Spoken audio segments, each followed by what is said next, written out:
अज्ञानतिमिरान्धस्य ज्ञानाञ्जनशलाकया चक्षुरुन्मीलितं येन तस्मै श्रीगुरवे नमः। नमो विष्णुपादाय आचार्यसिंहारूपिणे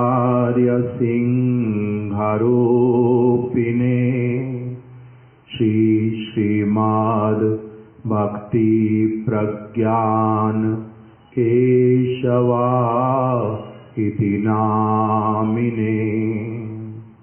अतिमर्ते चरित्राय स्वाश्रितानांश्च पालिने जीवदुःखे सदार्ताय श्रीनाम प्रेम दायिने। वाञ्छाकल्पतरुभ्यश्च कृपा सिन्धुभ्य एव च पतितानां पावनेभ्यो वैष्णवेभ्यो नमो नमः। जय श्री रूप श्री सनातन भट्ट रघुनाथ श्री जीव गोपाल भट्ट दास रघुनाथ। हे चाई गोसाई करी चरणा वंदन।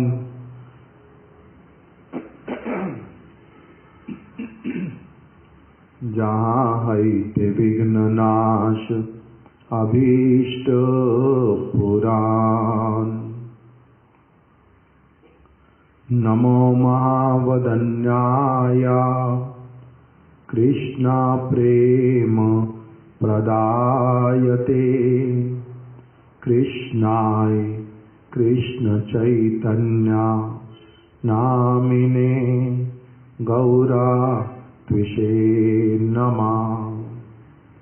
श्री कृष्ण चैतन्य प्रभु नित्यानंद श्री अद्वैत गदाधर श्रीवासादि गौर भक्त वृंद। हरे कृष्णा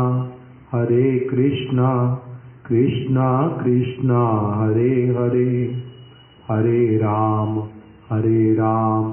राम राम हरे हरे।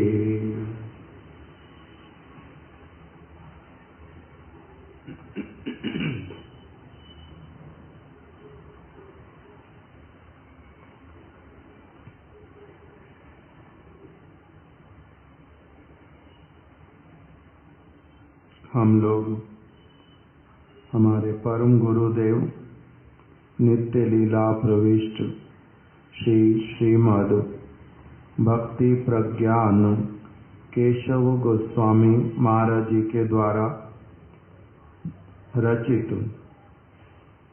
शास्त्रीय साधु संग नामक जो प्रबंध उसको श्रवण कर रहे हैं। कल हम लोगों ने श्रवण किया कि किस प्रकार से परम गुरुदेव बतला रहे हैं कि साधु दो प्रकार के, शास्त्र रूपी साधु और भक्त रूपी साधु। ये दोनों ही भगवान और भगवान के भक्तों की कथा का ही कीर्तन करते हैं। और शास्त्र और भक्त दोनों ही जो हैं वो जीवों के एकमात्र बंधु हैं और मंगलाकांक्षी हैं। इसीलिए ये दोनों ही वास्तविक रूप में जीवों के जीवन स्वरूप हैं, जीव के जीवन स्वरूप हैं अर्थात जीव में जो वास्तविक जीवनी शक्ति उसको प्रदान करने वाले हैं। ऐसे इन दोनों के बिना जिस व्यक्ति का जीवन यापन होता है उसके जीवन को कैसे वाला माना जाता है? जैसे ढोकनी, उसमें श्वास का लेना और श्वास का छोड़ना होता है। जीवित तो यदि श्वास प्रश्वास के कारण किसी को कहा जाए कि ये व्यक्ति जीवित है, तो वो व्यक्ति यदि साधु और शास्त्र के बिना है तो इसका अर्थ हुआ कि उसका श्वास लेना और छोड़ना केवल मात्र एक निर्जीव मशीन की भांति है, यंत्र की भांति है। एक यंत्र है, वो केवल मात्र श्वास ले रहा और श्वास छोड़ रहा। उसकी आंखें इत्यादि जो हैं वो मोर के पंख में बनी हुई आंखों की भांति निर्जीव जैसी ही हैं, कोई अंतर नहीं है। उसके कान जो हैं वो कैसे वाले हैं? सांप के बिल के समान। इसी प्रकार का सारा तुलना दिया गया। जिस व्यक्ति का जीवन साधु और शास्त्र के निर्देश अनुरूप, उनकी सद इच्छा के अनुरूप जिसका जीवन यापन होता है, वही व्यक्ति वास्तविक रूप में जीवित मनुष्य माना जाता है। अन्यथा वो मनुष्य नहीं माना जाता, जीवित वो नहीं माना जाता। तो इसीलिए अपने जो निर्जीव, नीरस और जो व्यर्थ वाला जो जीवन, उसको यदि कोई व्यक्ति सफल बनाना चाहता है, उसके लिए उपदेश दे दिया कि जो व्यक्ति होगा बुद्धिमान, जो वास्तविक सत्य का अनुसंधान करने के लिए अभिलाषा युक्त हो गया है और जो श्रेयापंथी है,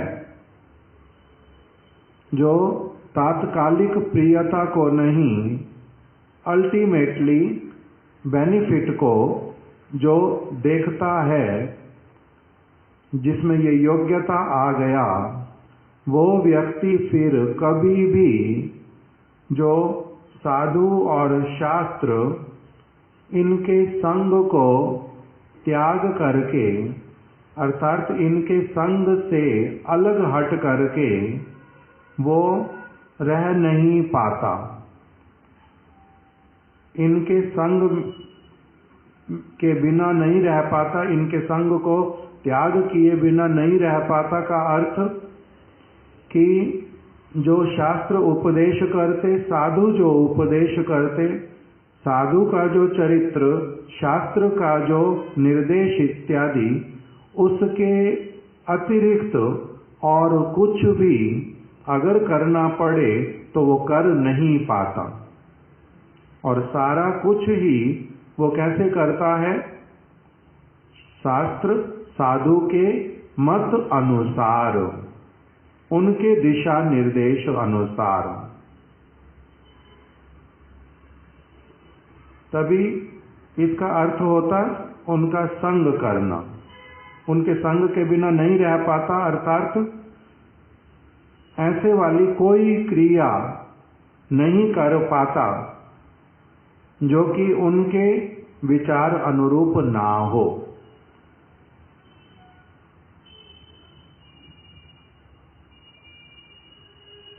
और असत्संग त्याग में उनकी दृढ़ता होती है और सत्संग ग्रहण करने में सब समय उत्सुक। जहां पर संग का सुयोग मिलेगा उसके लिए बड़े उत्सुक। जहां पर असत्संग की आशंका भी होती है थोड़ी सी, उस स्थान से बहुत दूरी बना करके रखने वाले, आशंका मात्र से। भागवत में एक श्लोक बतलाया,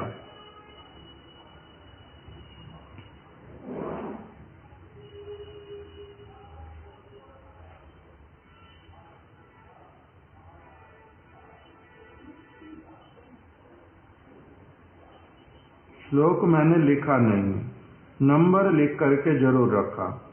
भगवान श्री कृष्ण कह रहे हैं, एकादश परिच्छेद, एकादश स्कंद, 26वां अध्याय, पहला श्लोक। उसमें क्या लिखा है कि जो व्यक्ति भजन करता है, करने की इच्छा करता है, वो व्यक्ति क्या करता है फिर?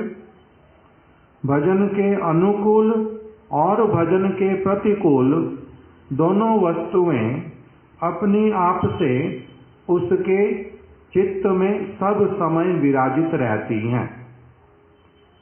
ये अनुकूल है, मेरे को सब समय करना है। ये प्रतिकूल है, मैं उस ओर नहीं जाऊंगा। इसलिए जो महान विघ्न होते हैं भक्ति के, उसका वो विचार करता है। महान विघ्न उत्पन्न होते हैं। इसी श्लोक में कह दिया, सेई हेतु जीवन मुक्त पुरुषेरो स्त्री संग होते भय पावा उचित। कह रहे हैं कि यदि कोई व्यक्ति जीवन मुक्त भी हो गया, जीवन मुक्त का अर्थ क्या होता है? जीवन मुक्त अर्थात संपूर्ण रूप से विषयों से बहुत लंबे समय से पूर्ण रूप में दूरी बना करके रखने वाला। वर्षों वर्षों तक जिसने क्या किया है? कनक कामिनी प्रतिष्ठा से, लाभ पूजा की आशा से, संसार के मोह में डालने वाले बंधनों से, असत संग से, जिसने बहुत लंबे समय तक, बहुत देरी तक भी दूरी बना करके रखी हुई है, उसको भी मरते दम तक क्या करना चाहिए? भय अवश्य ही अपने मन में सब समय रखना चाहिए कि जहां पर भी कोई ऐसी आशंका हो सकती, जहां मैं लाभ में, पूजा में, प्रतिष्ठा में, कनक में, कामिनी में, धन संपत्ति में, मोह में, आसक्ति में मैं पड़ सकता हूं, उस सारे स्थान से अपनी सब समय के लिए मरते दम तक दूरी बनाए रखना चाहिए। मुक्त पुरुष भी क्या करते हैं? जीवन मुक्त व्यक्ति भी उस विषय में भय करता है कि कहीं मैं इसमें फंस तो नहीं जाऊंगा, कहीं मैं पुनः इसके द्वारा लोभित तो नहीं हो जाऊंगा। कह रहे हैं अपने ऊपर उस प्रकार का जो कॉन्फिडेंस, ऐसा इतना अधिक कॉन्फिडेंस अपने, जब तक बद्ध शरीर है तब तक, कहते कभी भी ऐसा वाला कॉन्फिडेंस नहीं रखना कि अब तो मेरे को माया का कोई भी पैंतरा जो है वो मेरे को परेशान नहीं कर सकता। सब समय के लिए ये भय रखना उचित है। ये शिला विश्वनाथ चक्रवर्ती ठाकुर ने टीका में लिख दिया कि सही हेतु जीवन मुक्त पुरुषेरो स्त्री संग होते भय पावा उचित। जीवन मुक्त होने पर भी, जीवन मुक्त का सरल अर्थ क्या कर दिया? बहुत लंबे समय तक भजन साधन करने पर, समस्त वस्तुओं से दूरी रखने पर भी कभी भी अपने चंचल इंद्रियों के ऊपर, अपने चंचल मन के ऊपर अथवा विपत्तियों के ऊपर कभी भी विश्वास नहीं करना चाहिए, कभी भी नहीं। जैसे कोई कोई शत्रु ऐसा होता मरते मरते भी मार के चला जाता,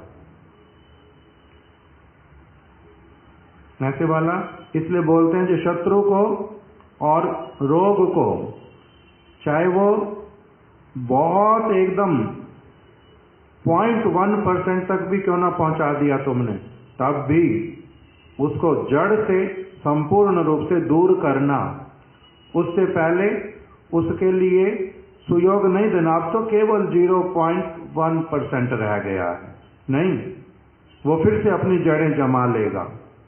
और दूसरा, अगर पूर्ण रूप में भी दूर हो गया, महाराज जी हमारे को बोलते थे, पूर्ण रूप में भी यदि रोग ठीक हो गया है, तब भी वो पुनः अपना जो प्रभाव वो दिखलाना प्रारंभ ना कर दे, उसके लिए सब समय सावधान रहना। तो इसी प्रकार से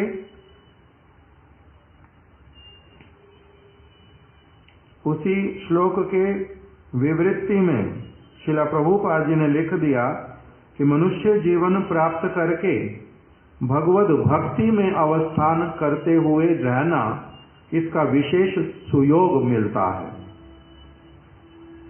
मनुष्य जीवन प्राप्त हो गया तो अभी हम सारा जीवन इच्छा करने से, सुदृढ़ निश्चय करने से क्या कर सकते हैं, सारा जीवन भगवद भक्ति में अवस्थान कर सकते, व्यतीत कर सकते।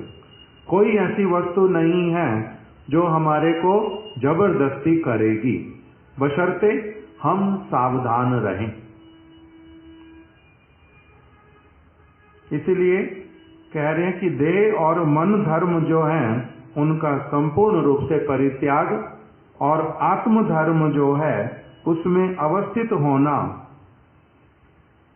यही वाला जो सेवा का विचार है, इसी से ही एक व्यक्ति को भगवान की जो प्रेम है, भगवान का प्रेम, उसकी प्राप्ति होती है।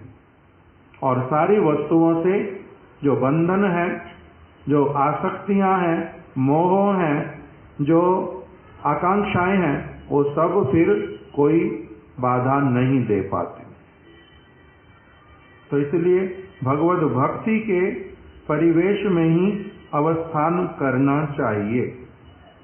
तो जैसा भी हो, इसी प्रकार का ही हमारे परम गुरुदेव ने हम लोगों के लिए क्या वचन लिख के रख दिया कि जो बुद्धिमान होगा, जो सत्यानुसंधिस्तु होगा, जो श्रेयापंथी होगा, वो क्या करेगा, सब समय साधु और शास्त्र का संग करेगा, उसको छोड़ करके कभी नहीं रह पाएगा।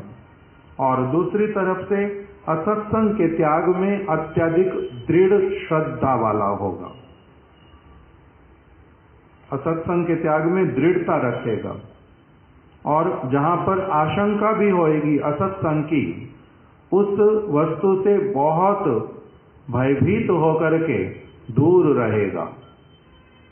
असत्संग की जहां पर थोड़ी सी आशंका भी हो, वहां से दूर रहेगा और सत्संग करने में उत्सुक होकर के उस सत्संग के लिए, सत्संग प्राप्त करने के लिए उत्सुकता होएगी और सदाचार के पालन में दृढ़ व्रत होगा, सदाचार का पालन करेगा। साधु वाले आचरण का, कोई दुर्गंध आती बड़ी जोर से, पेंट की ना कुछ, किसी ने कुछ, धीरू भाई ने वो खोला, क्या बोलते उसको, फिनाइल खोला, बहुत सारा डाला।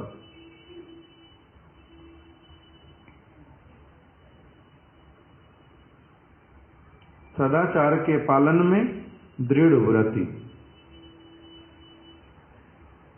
और कखनो भक्त भागवतेर संग, कभी तो क्या करता हुआ चलेगा, भक्त भागवत का संग, साधु का संग, जीवंत साधु का संग।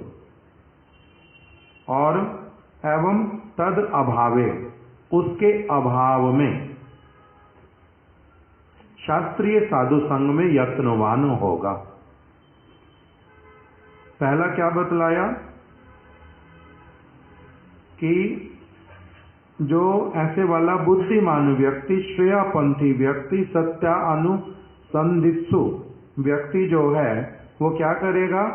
भक्त भागवत का संग करेगा। भक्त भागवत का संग करने का अर्थ क्या होता है? 24 घंटे उनके साथ में लिपट करके रहना नहीं। तो भक्त भागवत का संग, इसका अर्थ क्या होता है? जब वो कथा श्रवण कराएंगे, कथा श्रवण करूंगा। जब वो कीर्तन करने के लिए कहेंगे, कीर्तन करूंगा। जब वो कोई सेवा कार्य करने के लिए कहेंगे, सेवा कार्य करूंगा। जिस प्रकार से उन्होंने साधन करने के लिए निर्देश दिया है वैसे वाला साधन करूंगा। ये सारा कुछ एक साथ में क्या कहलाता है? साधु का संग, भक्त भागवत का संग। ये सारा कुछ, ना कि केवल मात्र उनके साथ वार्तालाप करता रहूंगा, मैं कुछ सुनता रहूंगा, वो कुछ बोलते रहेंगे, केवल मात्र इसका नाम साधु संग नहीं होता। उनका कथा कीर्तन श्रवण करूंगा और उनके अनुरूप साधन भजन करूंगा, और जिस तरह से उन्होंने हरि नाम करते समय, सेवा करते समय क्या भावना रखनी चाहिए, वो समस्त भावनाओं के साथ में अपना सारा सेवा, हरि नाम, कथा इत्यादि श्रवण, परिक्रमा, ये सब करूंगा। उस सब का अर्थ क्या होएगा? भक्त भागवत का संग।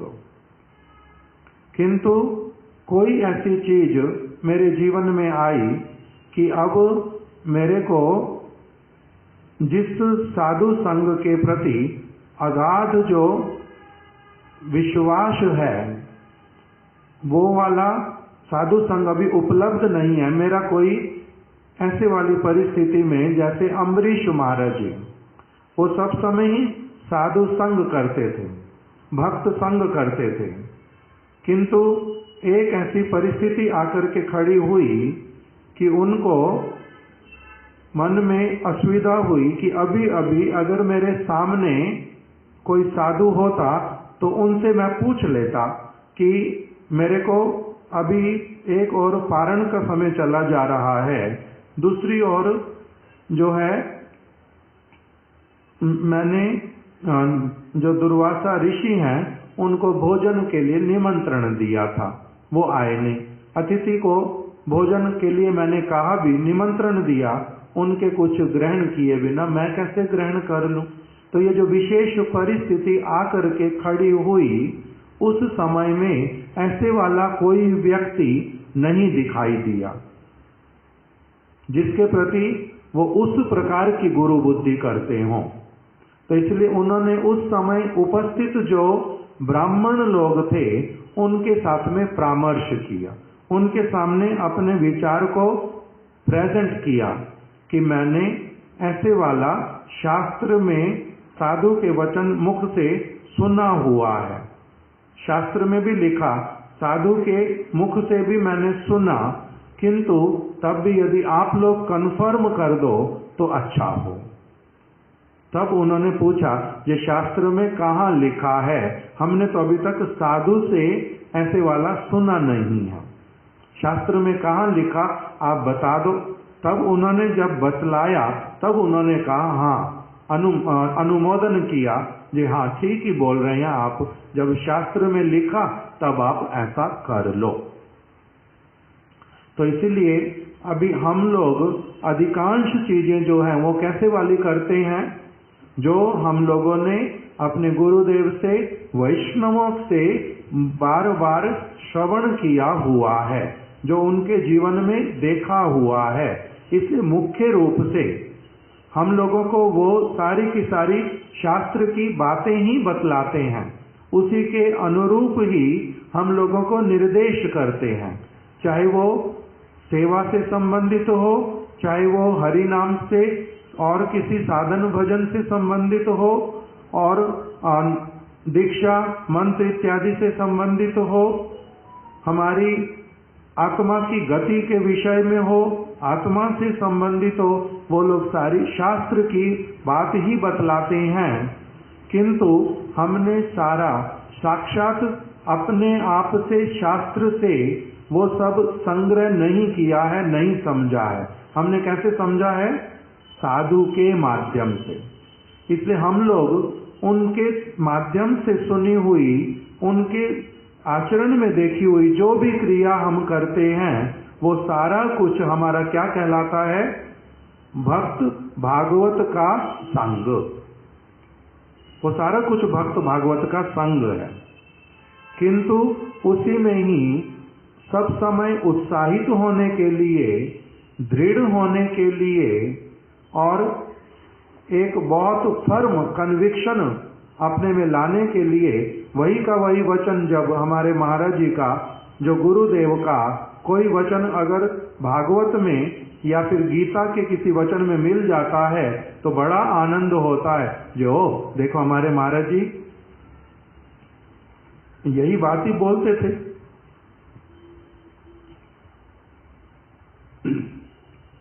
तो उसके द्वारा होता क्या है कि किंतु कोई कोई ऐसी बात, क्योंकि हम लोगों को सब समय ही कुछ कुछ जिज्ञासा उत्पन्न होती है। अब वो जिज्ञासा होने पर अगर ऐसे साधु का अभाव है उस समय, अथवा उस विषय में उनके निर्देश का मेरे हृदय में स्पष्टता नहीं है, तब उस समय किसका आश्रय लेते हैं? शास्त्र का। तद अभावे, उसी के अभाव में कि इस परिस्थिति में क्या करते हैं, उस प्रकार का यहाँ पर जोर दिया है।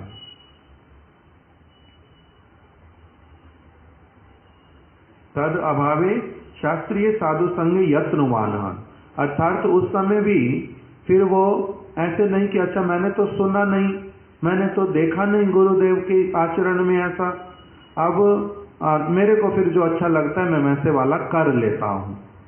ऐसे वाली स्वतंत्रता जो है ऐसा व्यक्ति नहीं लेता, जिसने क्या किया है? भली प्रकार से समझ लिया है कि मेरे को साधु संग सब समय करना है। वो मंगलाकांक्षी हैं, शास्त्र भी और जीवंत साधु भी। तो उस परिस्थिति में भी अपनी किसी सब समय अनुगत्यमय धर्म में रहता है और जो जो गुरु वर्ग ने कहा, करके दिखलाया, उसी के अनुरूप ही सारा जीवन यापन करता है।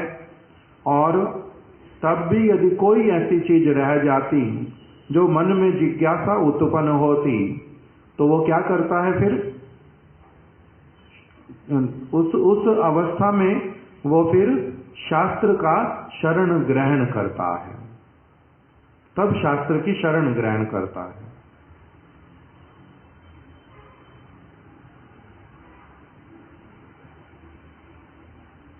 और सब समय यदि, सब विषयों में यदि भक्त भागवत का संग नहीं मिलता, अथवा भक्त भागवत की कृपा करके वो अपनी आप से भी बहुत बार बोलते हैं कि देखो सब समय हम लोग सारी चीजों के लिए तुम्हारे लिए उपलब्ध नहीं है, इसलिए तुम क्या करो,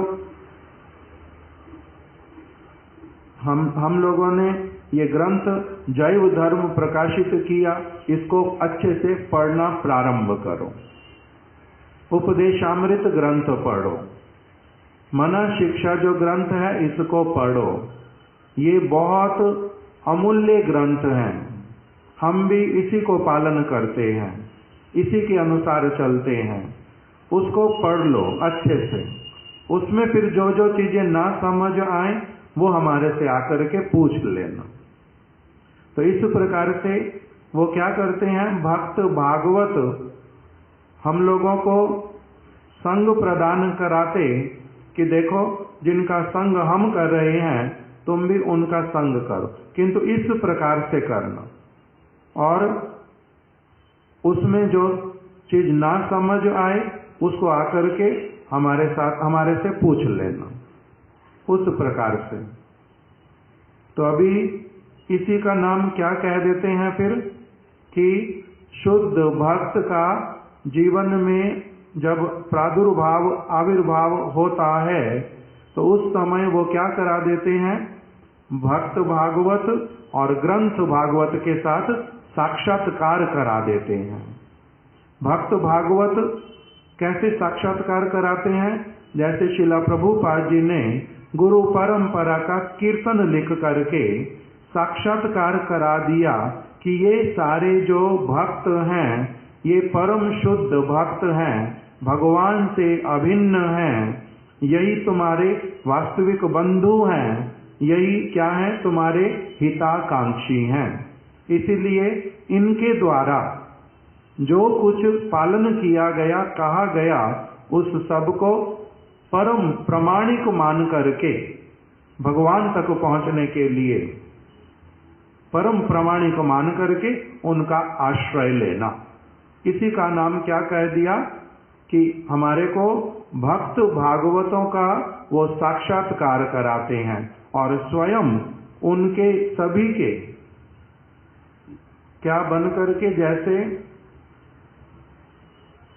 हमारे गुरु महाराज जी के विषय में भक्त लोग बोलते थे, हाँ, समस्त गुरु वर्गों की धरोहर। धरोहर किसको कहते हैं? धरोहर का अर्थ क्या होता है? वेल्थ। जो इन समस्त गुरु वर्गों की जो वाणियां, उपदेश, शिक्षा, जो उनका जीवन, उस सब को जीवंत रूप में सबके समक्ष प्रकाशित करने वाले धरोहर, उन सब के हृदय की संपत्ति के मालिक, ऐसे वाले जो साधु, एक तो वो क्या करते हैं, फिर अपना साक्षात्कार कराते हैं और किस किस प्रकार से ये समस्त गुरु वर्ग उसी धन में धनी हैं, इसके साथ में भी हमारा पूर्ण रूप में संबंध स्थापित करा देते हैं। इसका नाम है भक्त भागवत के साथ में साक्षात्कार कराना। और दूसरा फिर ग्रंथ भागवत के साथ में साक्षात्कार, अर्थात भगवान ही जो स्वयं अपने हृदय की वार्ता को कभी अर्जुन के माध्यम से, कभी उद्धव जी के माध्यम से, कभी राम के रूप में और भक्तों को उपदेश देते हुए जो जो वचन वो कहते हैं वो सारे क्या हैं? शास्त्र के वचन। वो भगवान से अभिन्न है, अर्थात भगवान ही है, भगवान का हृदय ही है, उन्हीं का मत है। इस प्रकार से गुरुपाद पद्म उन्होंने मेरे को क्या करा दिया? भक्त भागवत का साक्षात्कार और ग्रंथ भागवत का साक्षात्कार। उसके बाद में परम गुरुदेव ने प्रारंभ किया बतलाना कि चेतन जीव 24 घंटे संग किए बिना रह नहीं सकता। हम लोग चेतन प्राणी हैं, हम लोग पत्थर नहीं हैं, ईंट नहीं हैं, हम लोग कोई जल नहीं है, मिट्टी नहीं है, हम लोग केवल वायु नहीं है, हम आकाश नहीं है, हम लोग अग्नि नहीं है, केवल निर्जीव वस्तुओं का हम लोग एक केवल मात्र ढांचा नहीं है, हम लोग सजीव प्राणी हैं, चेतन है हम लोग। और जो चेतन व्यक्ति है, जीव है, वो 24 घंटे में से 24 घंटे ही संग किए बिना रह नहीं सकता। अर्थात किसी न किसी के मत अनुरूप किसी न किसी की देखा देखी, सुनी सुनाई कुछ न कुछ करता ही रहता है, शरीर से भी मन से भी। इसके बिना वो रह नहीं सकता। कुछ देखेगा, कुछ सुनेगा, कुछ बोलेगा, कुछ अनुभव करेगा, कुछ खाएगा, कुछ पिएगा, कुछ न कुछ सब समय ये करेगा ही करेगा। अर्थात किसी न किसी के संग का प्रभाव उसके ऊपर रहेगा ही रहेगा।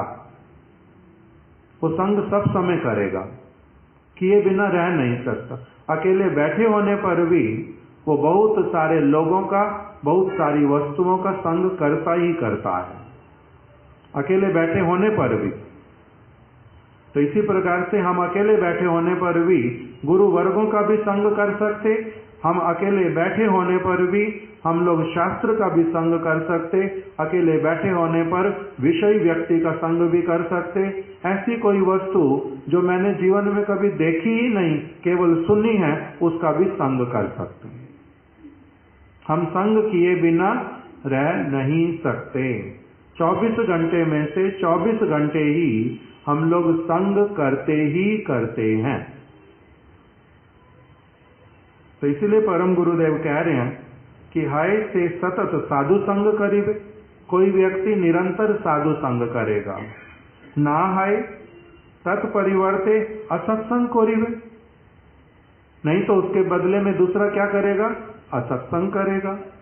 कोई व्यक्ति फिर क्या करता है? आधा घंटा सत्संग करता, 23.5 घंटे असत्संग करता। कोई व्यक्ति 12 घंटे सत्संग करता है, कोई 12 घंटे असत्संग करता है। कोई एक मुहूर्त सत्संग करता है, बाकी सारे मुहूर्त उसके असत्संग में जाते हैं। किंतु जो जिसके नाम के साथ में पूर्ण रूप में भक्त भागवत का लेबल लगता है, वो कैसे वाला होता है? 24 घंटे में से 24 घंटे वो या तो वो क्या करता है? भक्त भागवत का संग करता है, या फिर वो ग्रंथ भागवत का संग करता है। 24 घंटे में से 24 घंटे। तो अब इसके द्वारा हम लोगों को अपनी आप ही निर्णय करना पड़ता है कि मैं वास्तविक रूप में कितना साधु संग करता हूं, कितनी देर करता हूं।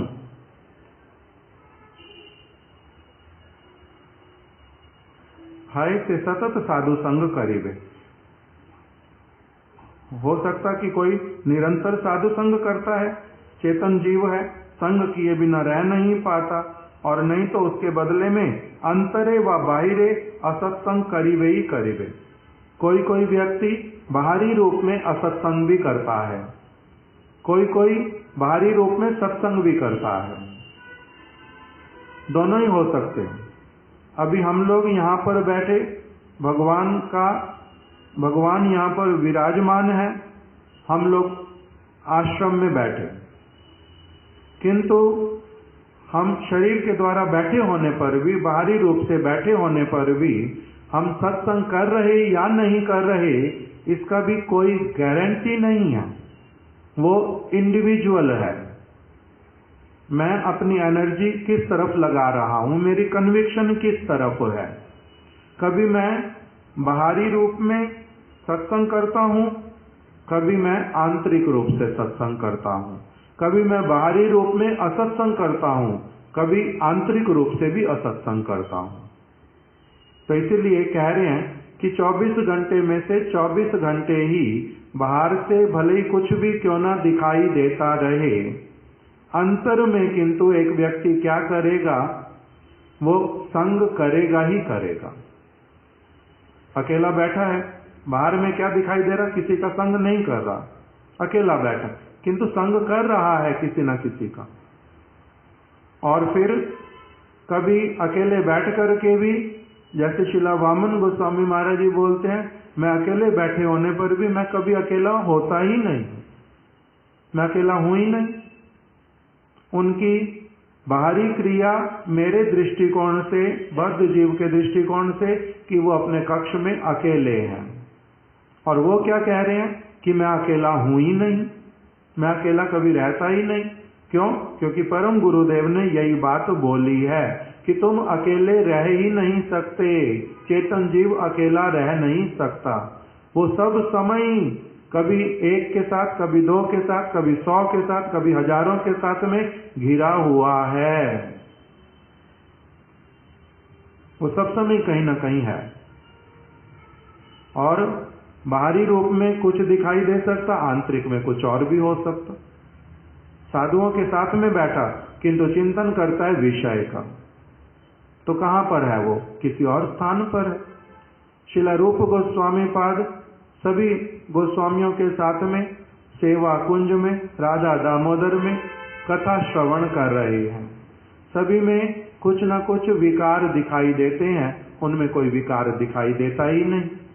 ना उनके नेत्रों से अश्रु हैं, ना वो मुख से कह रहे हैं कि ओ इतना मधुर कथा आपने श्रवण कराया, वैसा भी कुछ कहते नहीं। हा कृष्ण भी मुख से उच्चारित तो होता नहीं, किंतु अंतर हृदय जो है वो बहुत अलग प्रकार की अवस्था वाला है। तो इसलिए ये सारी बातें अच्छे से अब हम लोग समझते हैं।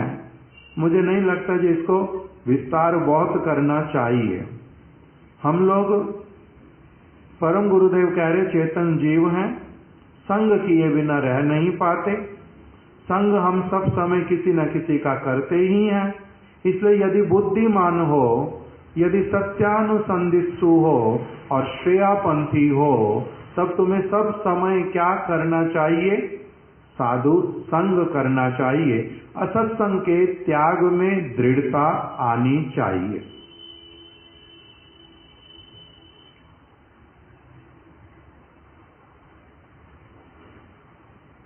अब फिर कह रहे हैं सकल समय जखन आमादेर भागवतेर संग मिले ना, तखन एमत अवस्थाए शास्त्रीय साधु संग व्यतीत आमादेर मंगलेर आर की उपाय थाकीते पारे।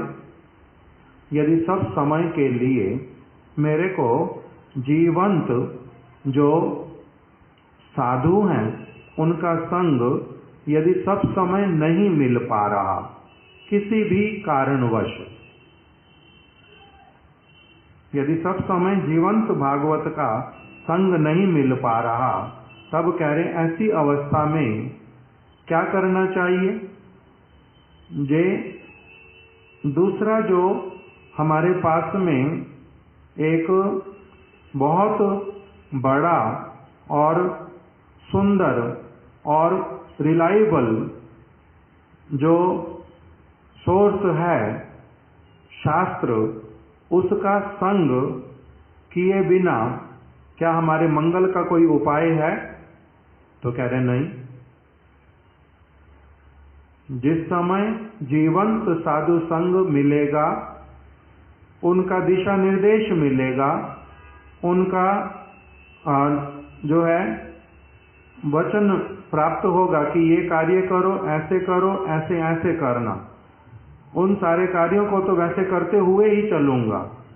किंतु जहां पर कोई ऐसी चीज आकर के अटक जाए, जो मुझे नहीं पता जो इस समय मुझे क्या करना चाहिए, तब उस समय मंगल का उपाय शास्त्र को छोड़ करके और क्या हो सकता है?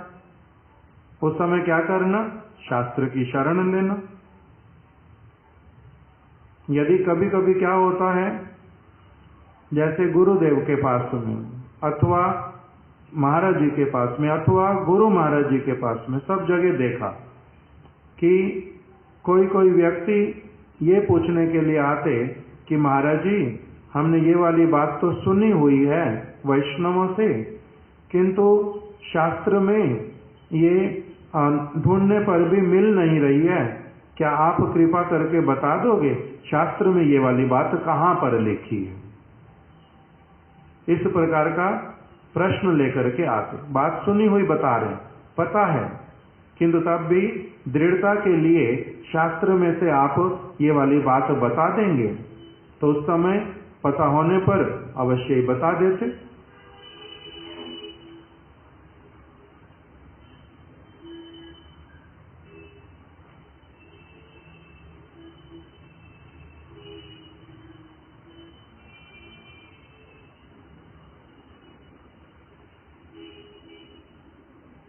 सब समय जब हमें भागवत का संग नहीं मिलता, ग्रंथ भक्त भागवत का जीवंत साधु संग यदि नहीं मिलता, जैसे पहले भी हमने श्रवण किया कि कभी कभी गुरुदेव ही और वैष्णव लोग भी स्वयं ही बतला देते हैं कि हम इतना समय तुम्हारे को नहीं दे सकते, तुम अपनी आप से अभी ये कार्य करो। और दूसरा, कभी कभी किसी भक्त के पास में भी भेज देते हैं, जैसे श्रीला वामन गोस्वामी महाराज जी अपने कुछ कुछ भक्तों को वो क्या कहते थे कि आप लोग मथुरा चले जाओ और वहां पर जो हमारे गुरु भ्राता श्री भक्ति वेदांत नारायण महाराज जी, उनके पास में जाकर के वास करो, वो जैसा कहते हैं वैसे वाला भजन साधन करो, उनकी कथा सुनो। मैं समय अधिक नहीं दे पाता हूं, इसलिए वहीं पर चले जाओ, तो भेज देते। कभी कभी और वैष्णव जैसे हृदय चैतन्य प्रभु, उन्होंने भेज दिया दुखी कृष्णदास को, अपने शिष्य को, कि वृंदावन चले जाओ, वहां पर जीव गोस्वामी हैं, उनके पास जाकर के उच्च जो भक्ति की शिक्षा उसको प्राप्त करो, उनके संग में रहो। वो प्रामाणिक वैष्णव के पास चले जाओ। गोपाल भट्ट गोस्वामी जी ने श्रीनिवासाचार्य प्रभु को कहा, जे जाओ जीव गोस्वामी जी के पास में रहना। लोकनाथ गोस्वामी जी ने भी कहा नरोत्तम दास ठाकुर को, क्या जीव गोस्वामी के पास में रहो। इस प्रकार से जब भक्त भागवत सब समय उपलब्ध नहीं है, तो वो ग्रंथ का आश्रय लेने के लिए और किसी जीवंत साधु का आश्रय लेने के लिए भी निर्देश करते हैं। जीवंत साधु का भी हमारे गुरु महाराज जी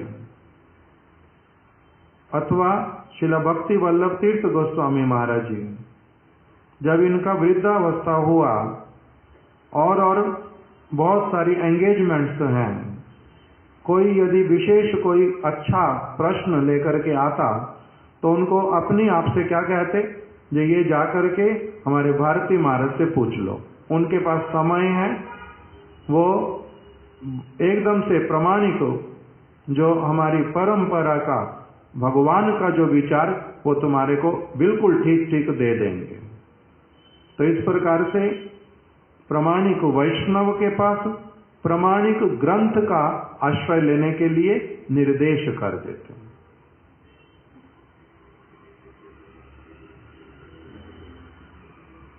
किंतु अपने मन के अनुसार जिसको मैं श्रेष्ठ मानता हूं, जो मेरे रुचि के अनुरूप ईंधन प्राप्त करते हैं, मैं उनके पास में जाके शिक्षा इत्यादि लूंगा, इसके लिए भी कभी वो अनुमोदन नहीं करते थे।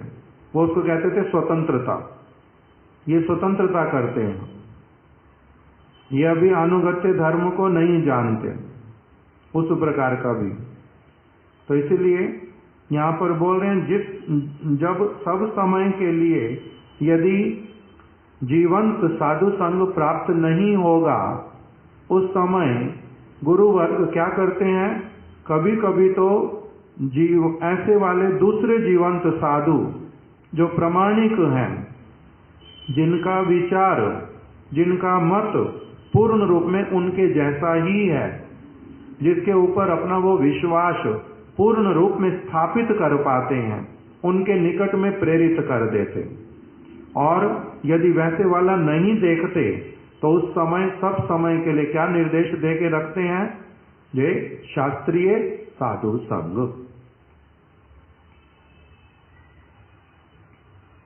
तो इसलिए सकल समय, सब समय जब हमें भक्त भागवत का संग नहीं मिलता, तब उस अवस्था में शास्त्रीय संग के अतिरिक्त हमारे मंगल का और क्या उपाय हो सकता है? कुछ भी नहीं। इससे मंगलाकांक्षी सब समय क्या करेगा? जीवंत साधु संग अथवा प्रमाणिक जो वैष्णव के द्वारा अनुमोदित, गुरु पाद पद्म के द्वारा अनुमोदित वैसे वाला संग अथवा शास्त्रीय साधु संग, ये करेगा।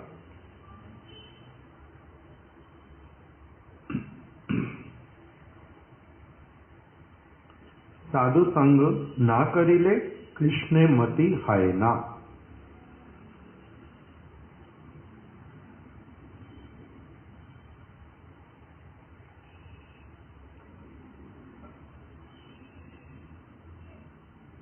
यदि कोई व्यक्ति साधु संग नहीं करे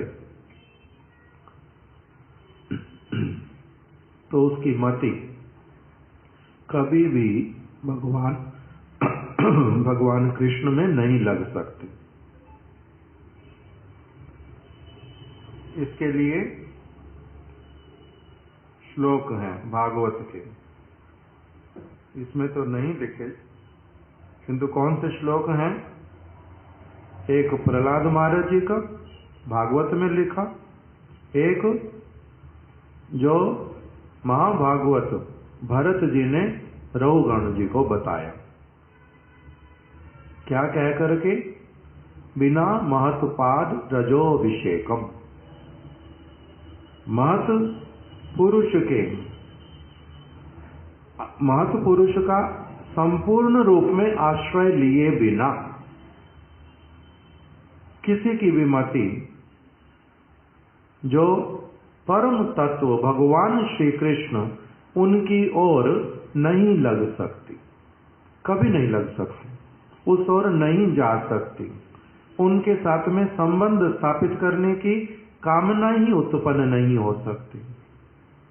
कब तक? जब तक महत् पुरुष का आश्रय कोई व्यक्ति ना ले। तो इसलिए परम गुरुदेव ने वही वचनों को लेकर के यहाँ पर हमें क्या बतला दिया? साधु संग ना करिले कृष्णे मति हाय ना।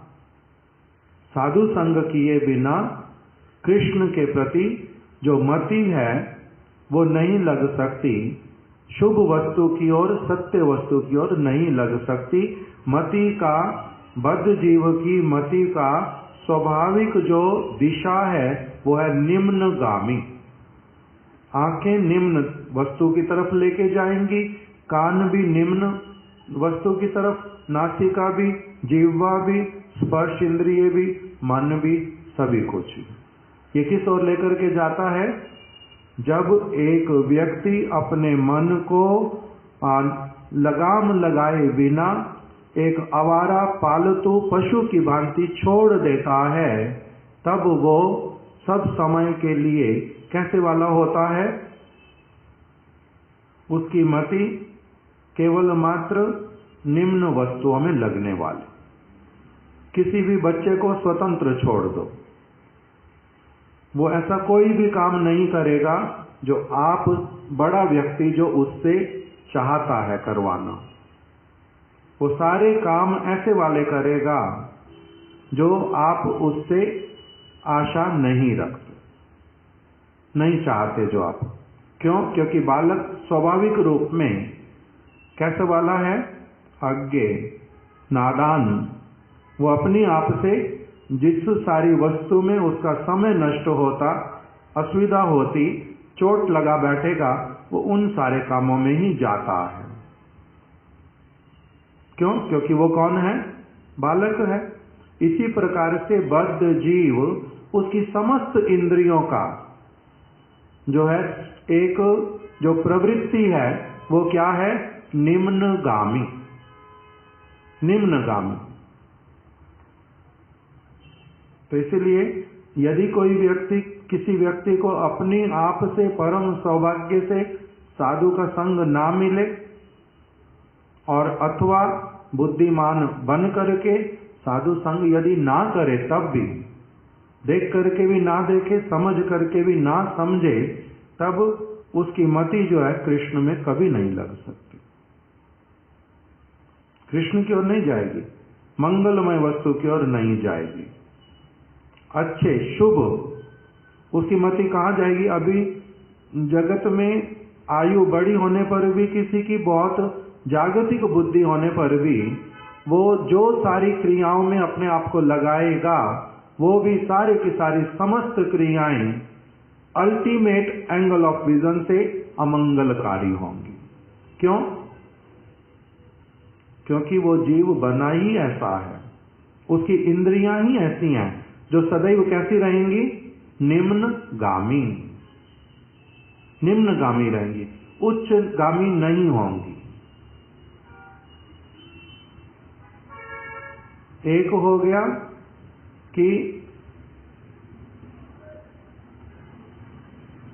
मैं शारीरिक रूप में बालक हूं, अज्ञानी हूं, और एक हो गया शरीर मेरा भले ही बढ़ गया किंतु मेरे को साधु का संग नहीं मिला, तो भी मैं कैसा वाला रहूंगा?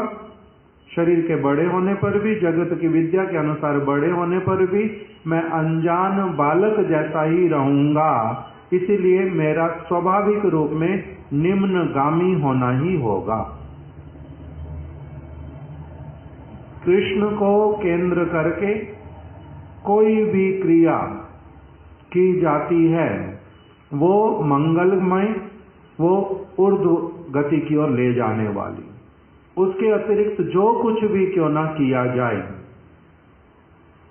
चाहे वो पंडित लोग सारा जीवन यज्ञ कर रहे हों, अथवा तपस्या कर रहे हों,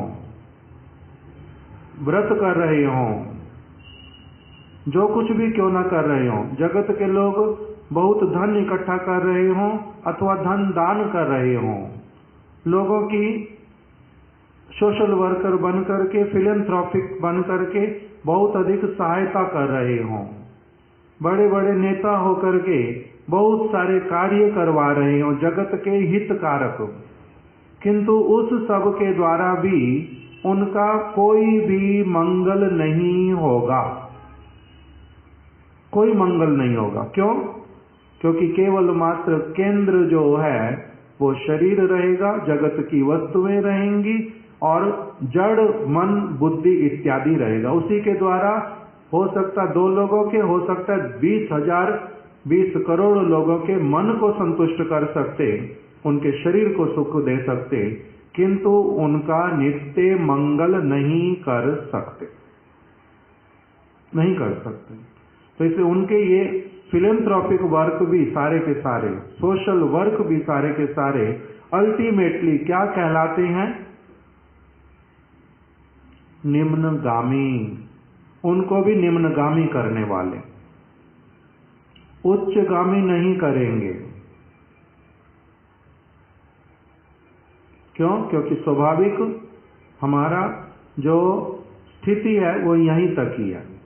लोगों को कष्ट पहुंचाना जिस प्रकार से अमंगलकारी है, लोगों को केवल मात्र उनके मन की संतुष्टि के अनुसार वस्तुएं देना, उसके लिए प्रेरित करना, प्रोवाइड करवा देना सारा कुछ, चाहे वो दिखने में एकदम उल्टा दिखाई देता है। एक तरफ टेररिस्ट लोगों के काम बड़े ही कैसे लगते हैं, क्रूरता वाले, और दूसरी तरफ से बहुत सारे ऐसे लोग भी हैं जो जगत के लोगों के लिए बड़ी प्रकार की सुख सुविधाएं करते हैं, किंतु वो सारा कुछ भी दूसरा ही फेस है, दूसरों को वास्तविक वस्तु फिर भी नहीं दिखला पा रहे। क्या दिखला रहे हैं? जाल में, मोह जाल में, अंधकूप में डालने वाली वस्तुएं, स्वयं भी उसी में पड़ रहे, दिखलाते भी दूसरों के भी वही। तो इसीलिए यहाँ पर कितना स्पष्ट रूप से बोलते जा रहे हैं कि साधु के संग के बिना, भक्त भागवत ग्रंथ भागवत के संग के बिना एक व्यक्ति का कृष्ण की ओर मति नहीं लग सकता, मतलब सत्य की ओर मति नहीं लग सकता, मंगल की ओर मति नहीं लग सकता। वो सदैव जो कुछ भी करेगा वो सारा कुछ किसकी श्रेणी में आएगा? अमंगल की श्रेणी में निम्नगामी करने वाला। जो करेगा महत पुरुष का संग, उसका क्या होएगा? फिर ऊर्ध्वगामी होना प्रारंभ होएगा, नहीं तो नहीं होता। साधु संग ना करिले कृष्ण मति है ना। कृष्ण में मति नहीं लगेगी। यहां पर कृष्ण शब्द का अर्थ क्या है? भगवान तो है ही है। उसको और सरल करते जाएं, यदि साधु संग के बिना मंगलमय वस्तु में मति नहीं लगती, शुभ वस्तु में मति नहीं लगती, नित्य वस्तु में मति नहीं लगती, सुंदर वस्तु में मति नहीं लगती, यथार्थ वस्तु में मति नहीं लगती। इस प्रकार का अर्थ है। कृष्ण शब्द का अर्थ क्या है? मंगलमय। कृष्ण शब्द का अर्थ क्या है? रसमय। कृष्ण शब्द का अर्थ क्या है? प्रेममय, आनंदमय। अर्थात वास्तविक वस्तु की ओर मति नहीं लगेगी जब तक किसी का साधु संग नहीं होता।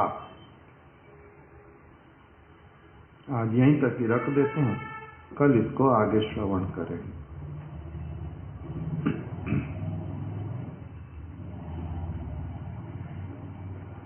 वाञ्छाकल्पतरुभ्यश्च कृपा सिन्धुभ्य एव च पतितानां पावनेभ्यो वैष्णवेभ्यो नमो नमः।